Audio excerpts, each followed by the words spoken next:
Go to some Scotch bonnet plants here. So Scotch bonnet, super hot, a Caribbean pepper, very floral, very good flavor. Hot, some people eat them green. That's another thing with peppers too, it's fun. Fresh, some people eat them green, some people eat them ripe. So this one here, we got some ripe ones. Check this stuff out. Lifting up the skirt is what I say. Look how pretty those bad boys are, and look how healthy that plant is. Scotch bonnets are good. We make a Scotch bonnet sauce throughout the year. It's usually a specialty sauce because we only grow so many of the Scotch bonnet peppers. Lobed on the bottom, Caribbean pepper.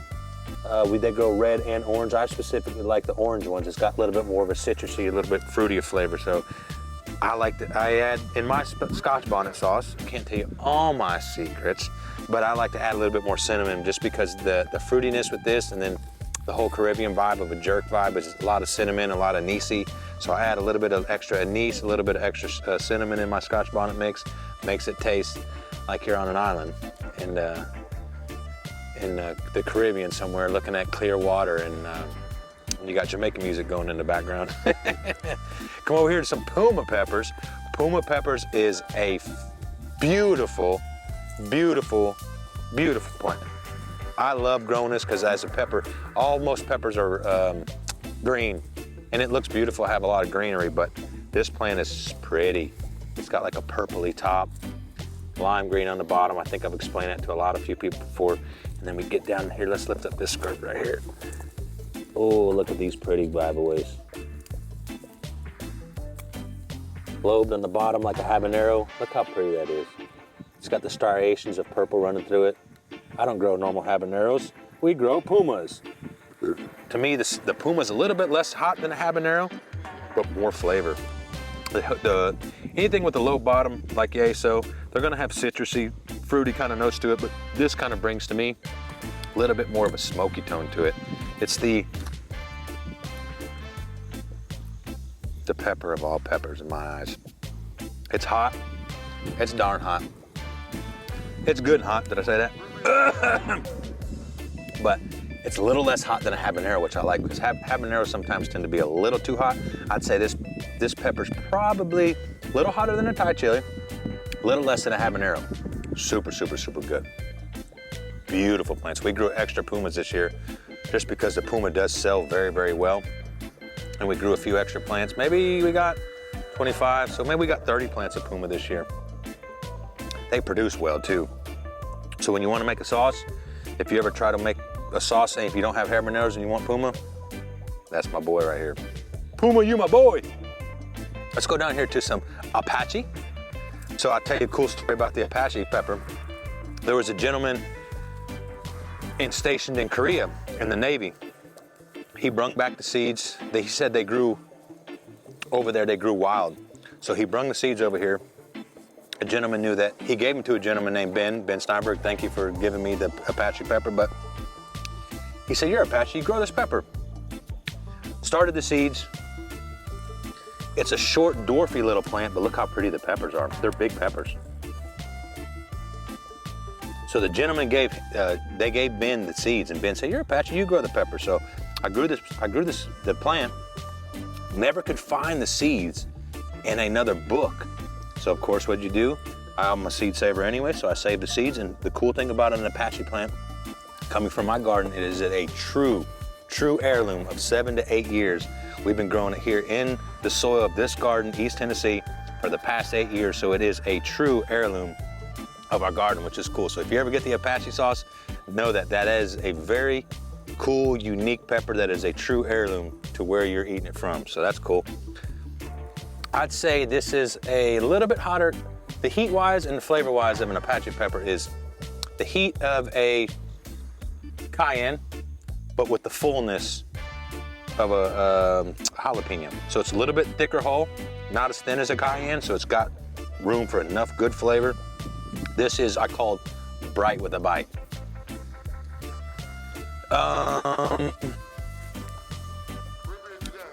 What else we got? We got some Tabascos over there.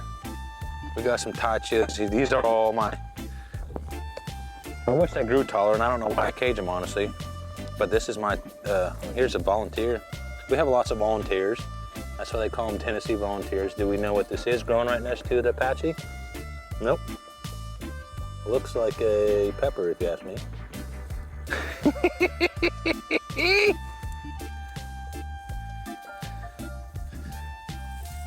Oh, I didn't mean to do that. Get some just beauty shots of these babies here.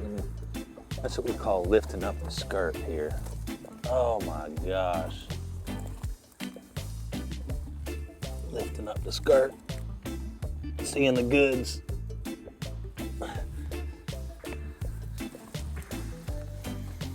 They're starting to finally produce.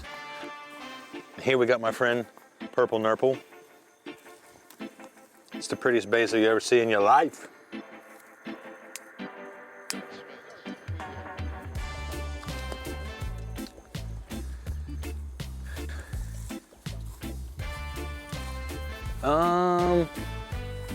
What other sauce do we make?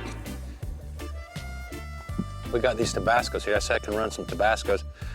Here, coming up on a heat level of about 8 out of 10. If you've ever tried my Tabasco sauce, you probably bought it again. But no, I say if you try, you buy it. Like this, our Tabasco sauce is phenomenal. Tabascos grow great here in East Tennessee. So if you ever want to try to grow a Tabasco plant, try it, because here in East Tennessee, they grow, as you can see, these are all Tabascos here. They grow good and tall. I got one here taller than me. Great growing. These look beautiful this year, honestly. Will I try it in front of the camera? Absolutely not. These things are hotter than, these things will make a grown man sweat and cry. I've made some good old military guys that thought they liked normal Tabasco, tried one of these things, and it was a event of milk and water and hosing himself down with things. But I had your Tabasco at the farmer's market, and like it didn't hit me at first, so I had some more. It didn't hit me, had some more. And then about 2 minutes later, I'm over there with my mouth open, panting like a dog. Tabascos, ladies and gentlemen, are hot. You get the sauce, but you normally get normal Tabasco sauce that's vinegar down, beat up pretty good, or not beat up, but just vinegar down, water down pretty good. My Tabasco sauce, y'all see a lot of the good pulp in there. Tabascos are just a flavor. It's just a unique flavor that is just, to me, I love it. The heat, I love it. It's a little bit hotter than a Puma, but if you guys can get a chance to get a hold of Tabasco and you guys like Tabasco seasoning or Tabasco hot sauce, try our hot sauce. I promise you, this Tabasco hot sauce, anyone who knows, if you know, you know. Do you have any for sale right now? Nope, not right now. We're about to do some mixing here soon. Or we'll have some more Tabasco. But you see, the fun part about Tabascos and a lot of this small batch stuff is you see how big this pepper is. These peppers, it doesn't take much to make a good batch of hot sauce. This little guy here, imagine trying to make a lot of hot sauce off a lot of these little peppers. So small batch, with the cool thing about this too, so the Apache, the Tabasco, a lot of these things they come and they go. So throughout part of the year, if you can get them early in the season, if you guys can enjoy them, that's awesome. But a lot of times we run out, like we're starting to do right now with the Tabasco. I'll do one more mixing of Tabasco and I'll do one more mixing of Apache. That's all I got. We only grow so many plants throughout the year, so some of these things that's the cool thing about small batch too, is there's a limited quantity of them. We try to grow more throughout each year, and we see what people like and we see what flavor profiles people like. But the fun thing about this whole small batch is figuring out what people like and then trying to grow enough of them. But imagine trying to make a lot of hot sauce off that little of a pepper. You have to pick a lot of peppers to make a lot of hot sauce. So picking these things, I say these probably 8 plants, it'll take me 4 hours to pick 8 plants. Literally 4 hours to pick 8 plants of Tabasco. And these things hit probably 3-4 times a year. So they're starting to hit now, like I said. You can get some pretty red ones in here. But small peppers, pack a punch, flavor's phenomenal. Real Tabasco is something special. Do you have to wait till they're red to pick them? Yes, sir. You can eat them while they're green. Like if somebody was to eat peppers and you like peppers fresh and you want to try the flavor of a pepper fresh, I'd eat it green because you get a lot of flavor there. Now, when they turn red, they do get a little bit sweeter, but the heat is there and you better get ready for what you're getting ready to try, because peppers fresh are way hotter than a fermented hot sauce. That fermented hot sauce dumbs down flavor a little bit. So now I take that back. The fermented sauce dumbs down heat. It does not dumb down flavor. So when you get a fresh pepper and you say, hey, I tried his Tabasco hot sauce, and you say, oh, I'm gonna try that Tabasco pepper. Yeah, hold on. So in our OG sauce, so you'll see like a bunch of cool bell peppers over here. We try to grow a bunch of bell peppers. So in our Tabasco, or in our OG sauce, we like to grow a lot of bell peppers. And anything in our OG sauce is gonna be like, the hottest is gonna be a habanero, a serrano, something to that effect, the Thai chili, the max. So throughout the early part of the season, we grow a lot of bells, so it's not as hot. The later part of the season, a lot of the hotter peppers are growing, which are a little bit hotter. So at the end of the year, when we do the final mix, we take a bag from the latest ferment, and we take a bag from the earliest ferment. We mix them together, and that's where we get our heat level to stay consistent. There's been a few times where being small batch is kind of the navigation of figuring out flavor profiles. We've had problems with our OG in the past, in the beginning of it being different heat levels.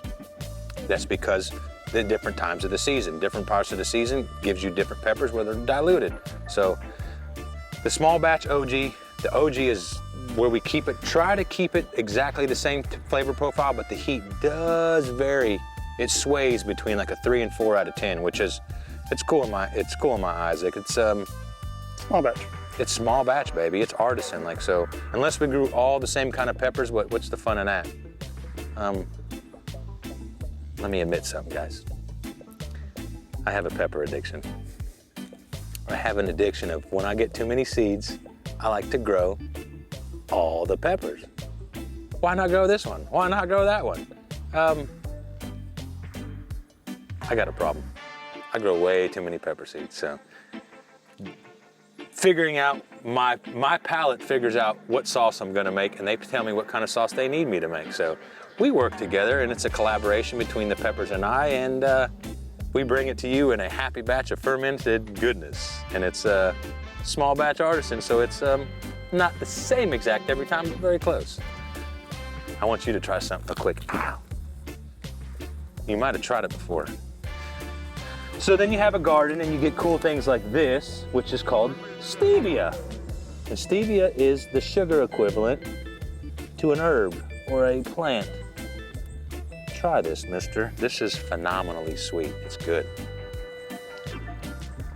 Tastes like a sugar on a leaf, huh? That's crazy, right? Mm-hmm. Got bitterness to it, though. Who planted that? I don't know. But she's growing. So yeah, come look at these bell peppers. So bell peppers are a standard staple in our OG.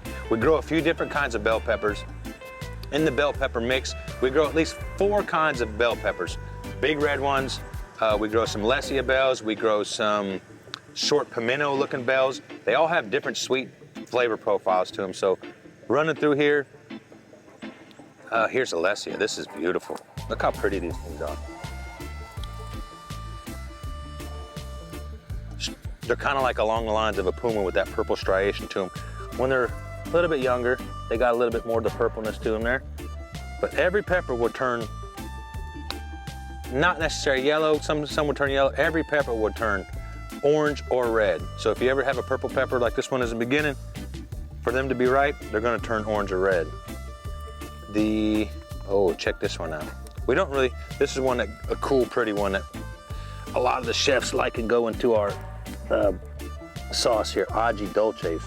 This is a Caribbean version of a shishito pepper. Check this bad boy out.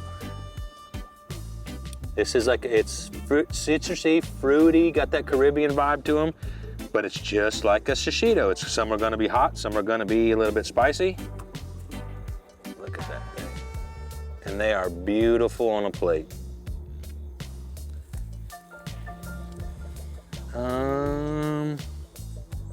What else can we got around here?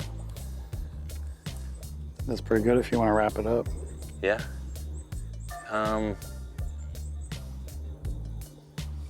Yeah, I don't know.